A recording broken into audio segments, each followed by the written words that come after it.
Conversations with Nicole.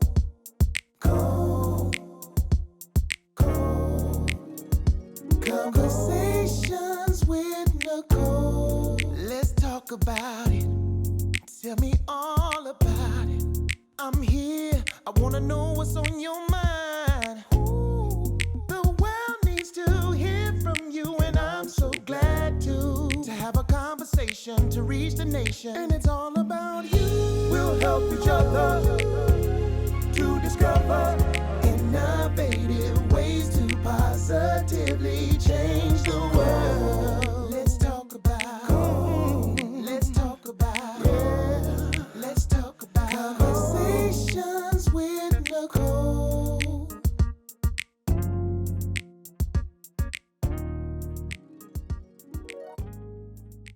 Greetings. Welcome to Conversations with Nicole. I am Nicole Everett, your host, and today my very special guest is a sister friend, Dr. Asha Fields Brewer. Welcome, Asha. Thanks for having Dr. me. Asha.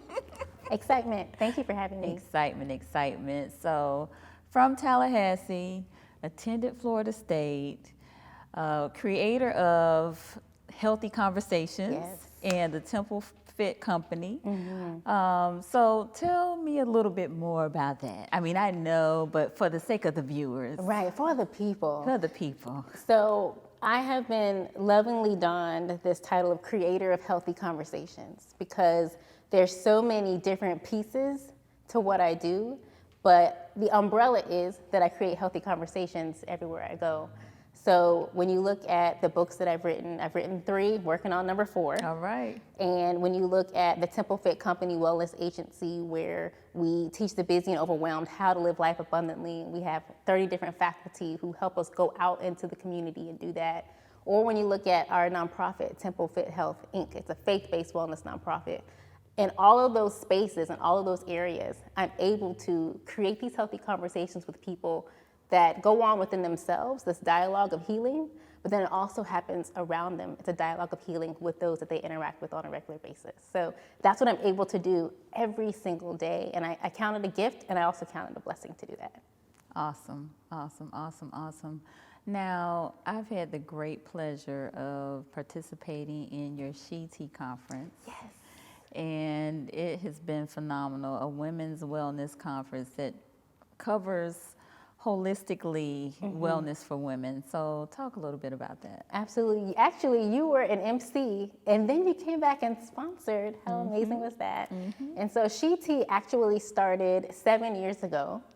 And the idea was I wanted to create this safe space for women to take care of themselves and talk about wellness, and do it in a way where you're open to learning. It's okay if you don't know something. There's a lot of things that we just assume, well, you should know that. You should know how to care for your hair, how to care for your personal hygiene, or you should know how to parent. There's no books on these things that will cover all of us, right? Because we're so unique and so individual. So back then, 7 years ago, I said, I would like to have kind of this invitational space where you can just come and you're invited to talk about you, how often you get to do that.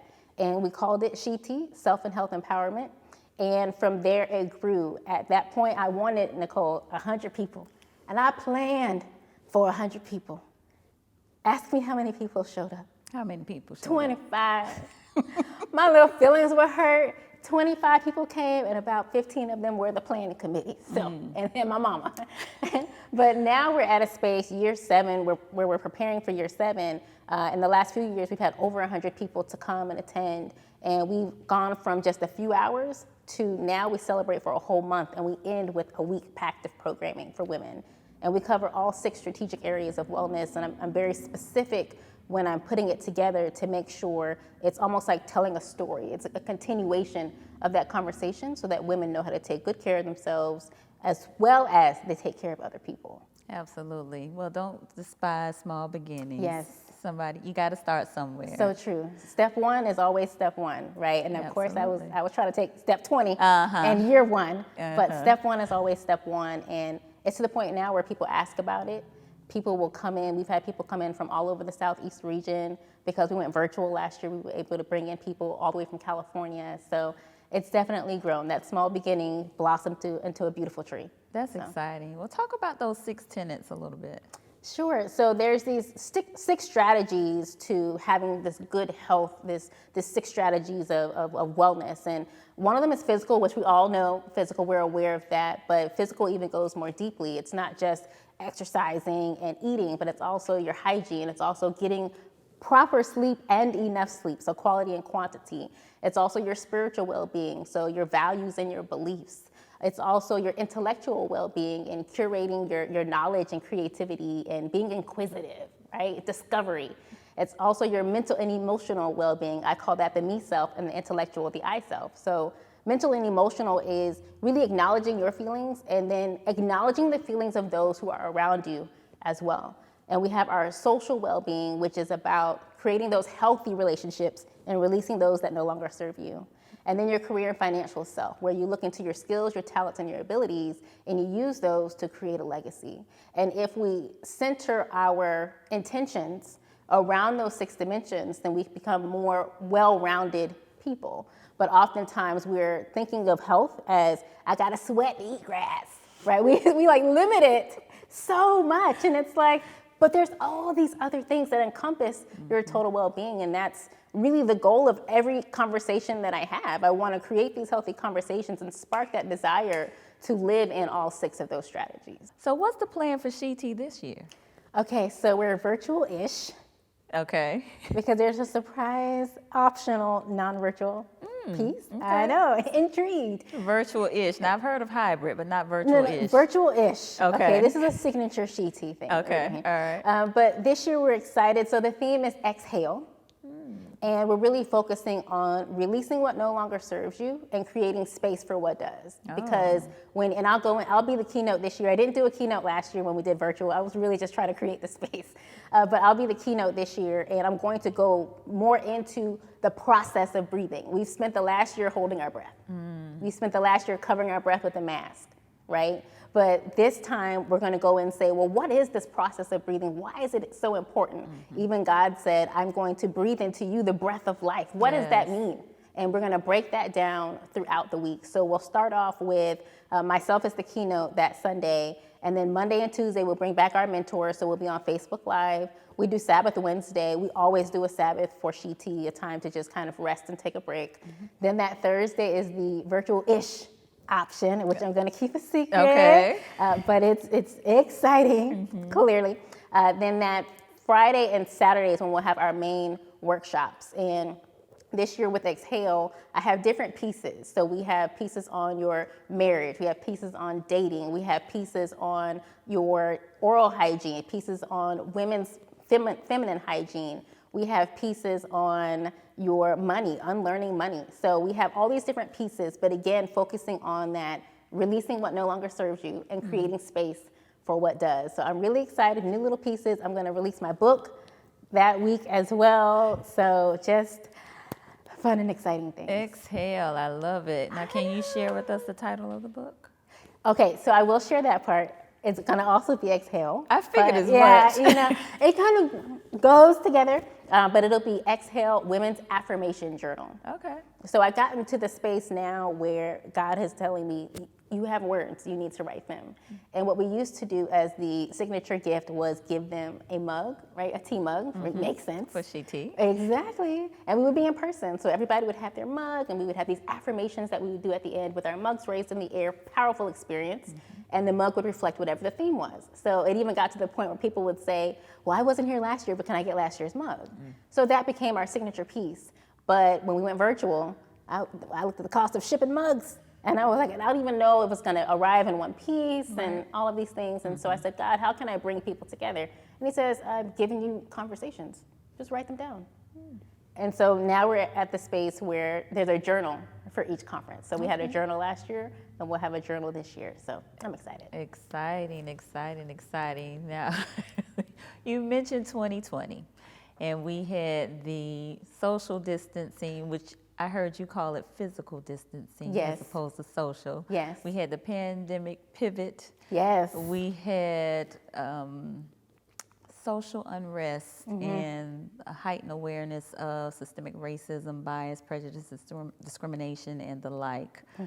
How were you impacted by all of what 2020 had to bring? I will tell you, and I know you know this, but at least for your viewers, my 2020 started off, I came off of 2019, best year ever. Best year in business, best year in building relationships. I focused that year on kind of working my introversion out and figuring out what about that was me being and having imposter syndrome, and what about that was me truly guarding my spirit and my heart, and worked all of that out. So I came into 2020 hot. I was ready. Ready to go. Ready. And I went on a mission trip to Peru. And mind you, this was when COVID wasn't a US thing.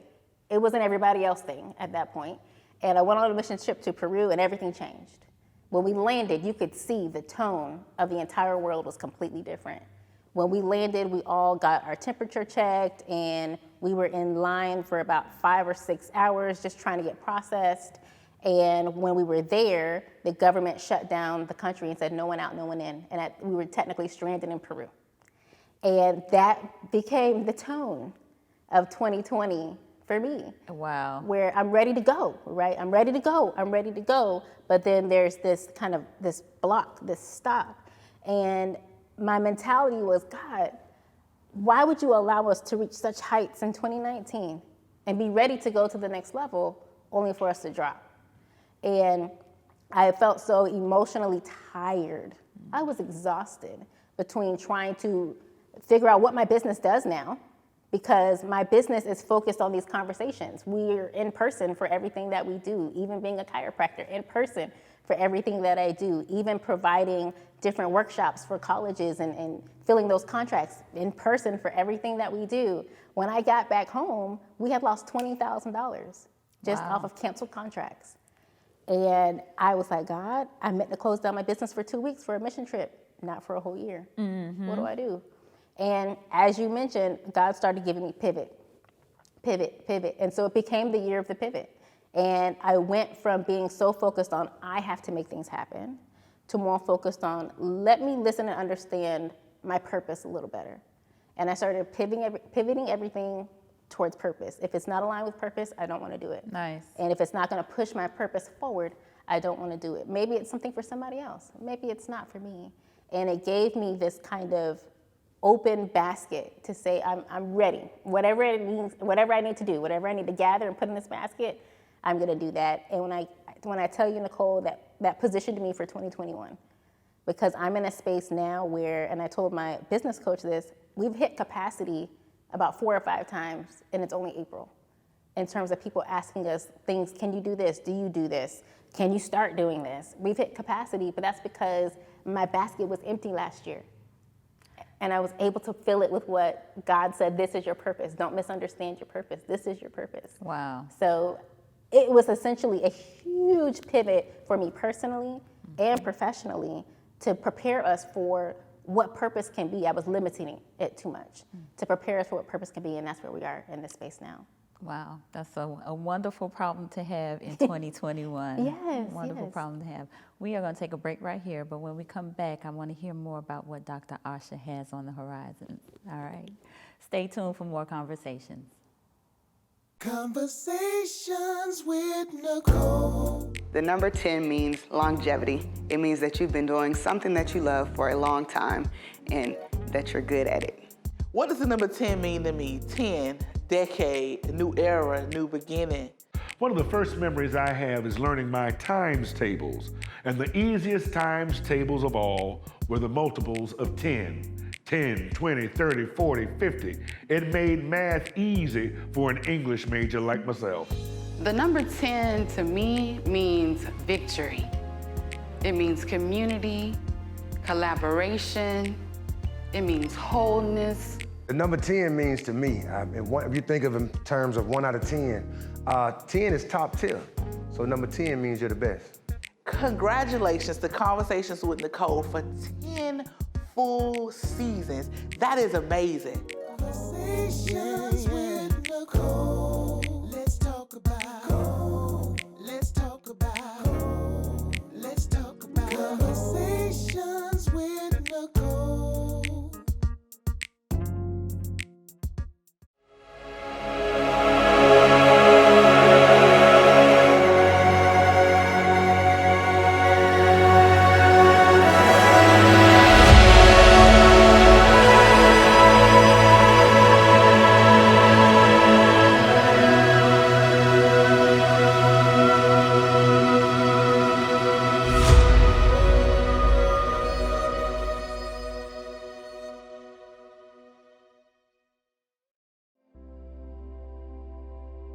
father grew up in Tallahassee in the Frenchtown community. He started as a professor at Florida State University, and he always thought that I would be a lawyer because I was so argumentative growing up.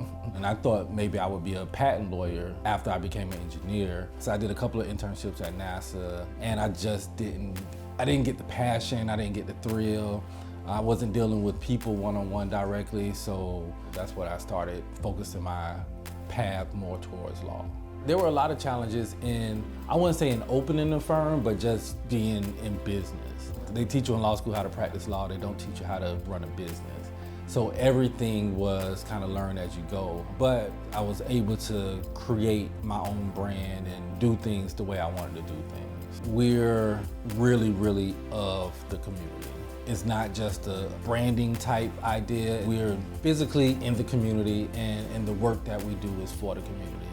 If there are meetings, we're at the meetings. If there's an issue in the community, we're frontline dealing with those issues because we really do care.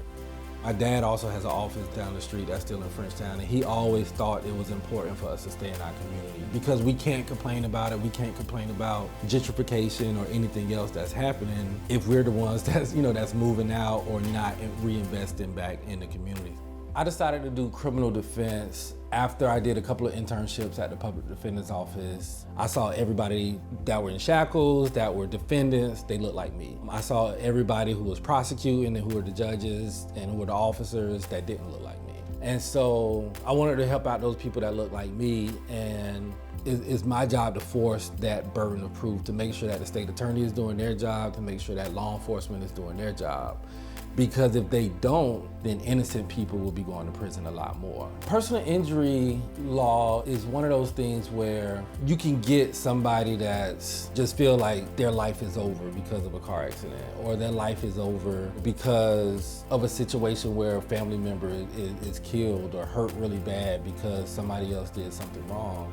For the family, it's not about money, it's not about, just being compensated, it's about being whole again. Really just giving that compassion to people and just helping them get back on their feet when they face a bad situation. I could not have written my path, I'll say that. I never planned on opening my own practice as soon as I did. I never planned on moving back to Tallahassee, but everything worked out and it worked out perfectly. So it's a different path than I think I would have written, but I have no complaints about where I am now.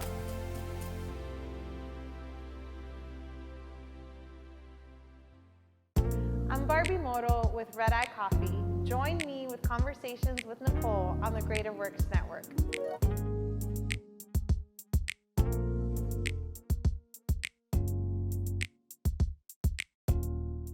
Welcome back to Conversations with Nicole. If you're just joining me, I am here with Dr. Asha, and we have been talking about 2020 and the pivot that she made.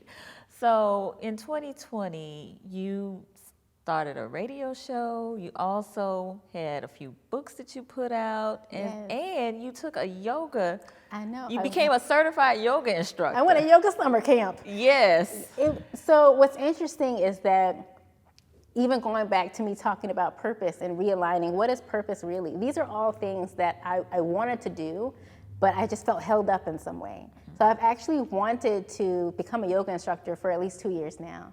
In fact, I remember one year I had told my close circle of friends, I said, keep me accountable to this. I've already been pricing out different programs. I know which one I want to do, when I want to do it. And then boom, I got like the flu and some crazy sickness after that. Wow. And then I was like, I can't do this. I have other things to work on right now. And when we got into the pandemic, and I told you, we were basically shut down. We had lost $20,000 in contracts. What we did instead was the services that we usually charged for, we went on Instagram Live and did them for free. Okay. And I just said, God, I'm gonna just continue to use my gifts until you tell me where to invest them. And the yoga opportunity came around. Normally, you would have to do classes every weekend, 1 weekend a month for about 9 to 10 months in a row to get certified. I found one that was 3 weeks straight. Now, it was a yoga boot camp because we did yoga for 6 hours a day, 6 days a week for 3 weeks. That is intense. But I came back tone, you talk about tone, and just so open in my mind to really learning me, hearing God, accepting more of the places where he wanted to put me, as opposed to being so intimidated and afraid. I also came back more knowledgeable and appreciative of the human body, because even with my background in exercise science and as a chiropractor, I fully understand what's going on when someone walks or when they run or when they jump. I understand all of those things. But being a yoga instructor has helped me appreciate those things. And so I became a yoga instructor. I also had 2 books come out. I had planned on one coming out in 2019 and kept pushing the date back, pushing it back. Again, we're coming around to 2020. I had time. So instead of putting out one, I put out 2. And the radio show. I had spoken with Doc D, and I had been with him when he was at a previous station, and I had taken the show off of the air for a little bit just to give myself a break. And Doc D came around to me, I think it was the end of 2019, and he says, I'm gonna be on Hallelujah 95.3. I think we should bring back Temple Fit with Dr. Asha. And I was like, all right. I was just I thought it was just a little like a side thing, it's like, you should come to the house. It's one of those things, right? So I was like, all right. And he goes, no, I'm for real. Get your episodes together. January goes by, nothing. February goes by, nothing. March, he calls me. He says, all right, we're going to run your show in 2 weeks. You ready? I was like, oh, you for real? Right. Okay. And so we unveiled the show in March of 2020, Temple Fit with Dr. Asha. So it's a 5-minute segment where I help people learn how to take good care of themselves and their families. And so all of these things, I'm telling you, part of the pivot of 2020. And I started with a horrible attitude about it, but now I can see where God was just opening doors. Absolutely. Opening doors. That's a beautiful thing. Another beautiful thing is you were named one of the Tallahassee Democrat 25 Women to Know for 2021. What an honor. Yes, I'm excited. My mom has already been honored in that way, and so I really see it as part of this legacy of service, just to be recognized for what I do. We do things because we see that there's a need to fill. We see that there's a void, and I really just see it as an opportunity to continue that legacy that my mom has already shown for me, displayed for me growing up. Awesome, and what a beautiful and just wonderful mother you have. Yes, she all right. No, I'm just kidding. I love her. She's the best. She's the best. Yes. So who are some of the women that you admire and look up to? I would say there's probably 3 very instrumental women in my life, and they all, in different seasons, deposited something. Starting with my mom, obviously, and what I'm really appreciative of for her is that she shared with me her faith. And growing up as a kid, I was the kid who was at church every day. I had a sleeping bag at one time that I brought to the church. We were there all the time, and while I did not enjoy it back then, now I see that was my mom setting this foundation for me so that I could be really strong and confident in who I am in God, because a lot of times we detour because we don't know our identity. So that gave me my identity. And then her best friend, I call her Aunt Janice, who is my godmom, started to build on that foundation. She was the house I went to when I was tired of my mama. And so I'm going to Aunt Janice's house. And mom would be like, okay, great, give me a break. And so my Aunt Janice was the one that I called about boys, or I would call when I felt like I didn't do something well. I felt like I had failed at something. Or she would be the one that would be, just come on out to Aunt Janice's house. I'll cook you something this Sunday. Nice. And I still talk to her that way. And so that's my Aunt Janice. And then Pastor Sonia. So she was my pastor's wife when I lived in Texas and I was in chiropractic school. I think she kind of put the roof on that building. And she really helped polish me as a young woman. And we would have conversations, and it was always under this veil of, I need you to help me do something. And I see now that it was an opportunity for her to mentor me as we were driving along and doing errands. And she helped me to see how to not only invest in my faith, but invest in my maturity and my growth. And how do I use that to be this woman that God has called me to be? And so I think from the foundation to the building to the roof, those are 3 women that have significantly impacted my life, who I am, and how I see myself in God. Love it, love it. Now, you mentioned mentorship. How important is that for you to, one, be a mentor and be mentored to? That's actually what I want to leave behind. I think my mom has left this legacy of service and helping others. I want to leave the legacy of mentorship. I'm extremely invested in mentoring others. I have an internship program with Temple Fit, and I communicated with the FSU Career Center before I developed it because I wanted to develop it the right way. And I wanted to learn what would they need? What are things I could provide for them that would help them, not just as an intern, but as minority healthcare professionals, help them as first-generation students, help them as women who are going into healthcare. And I developed my internship program off of that, and I describe it as this is a mentoring program. And I really want to take those seeds that people have invested into me, the fruit of that, take those seeds and then invest them into others. I truly think that the people that you lead or guide, they should be able to start where you left off and then build on from there. So that's what I'm hoping I'm able to create for them and create for even others who have yet to meet, who will become my mentees in the future.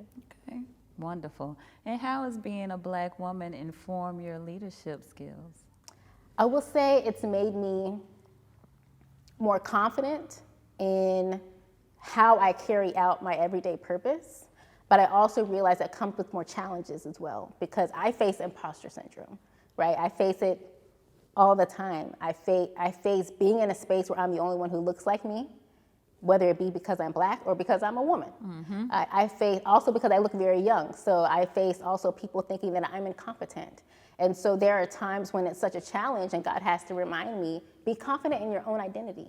Be confident in your identity, even when you walk in these spaces where you're not invited, because guess what? I gave you a seat at that table. Yes. They didn't. I gave you a seat at the table. And in fact, all those mentees that you have coming up behind you, tell them to bring some folding chairs, because we need to create more space for them. And so I think about that when I am intimidated, or when I feel like I don't have the intellectual capacity for this space, or when I feel like my voice is not being heard, and God will remind you, be confident in who I made you.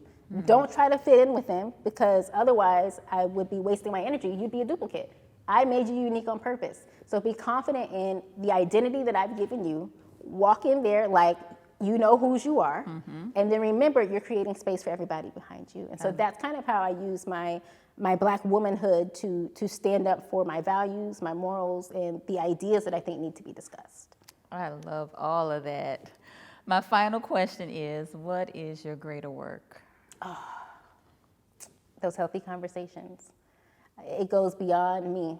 I think when I can say something, do something, or even represent something that's greater than yourself, then that's my greater work.